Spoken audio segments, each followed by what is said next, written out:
السلام عليكم طلاب. قبل بداية الفيديو لا تنسون تخلون لايك لهذا الفيديو وتشتركون بالقناة وتتابعون قناتنا مال يوتيوب حتى ننشر لكم بها آخر أخبار وزارة التربية العراقية.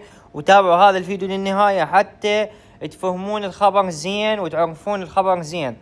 اليوم عندنا الخبر يقول وزارة التربية قرابة 10 ملايين طالب وتلميذ يؤدون الامتحانات النهائية، ووزير التربية يؤكد الجاهزية الكاملة للامتحانات النهائية. يعني عندنا 10 ملايين طالب من الصف الأول ابتدائي لحد السادس الإعدادي راح يمتحنون امتحانات نهاية السنة.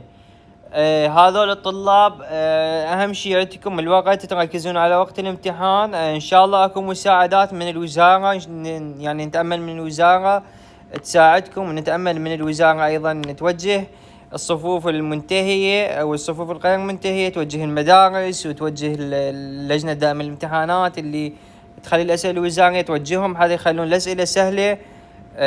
هاي السنة تعرفون الطلاب واجهوا صعوبات، فنتمنى من وزارة التربية هالمرة يعني تجيبون الأسئلة سهلة. ونناشدهم هالمرة وإن شاء الله الأسئلة سهلة. طبعا لا تنسون تخلون لايك لهذا الفيديو وتشتركون بقناتنا هاي مال اليوتيوب، وتتابعون قناتنا مال تليجرام، راح نخلي لكم الرابط مالتها بالوصف وبأول تعليق ادخلوا اشتركوا بها حتى توصلكم آخر أخبار وزارة التربية العراقية أول بأول. تحياتي لكم.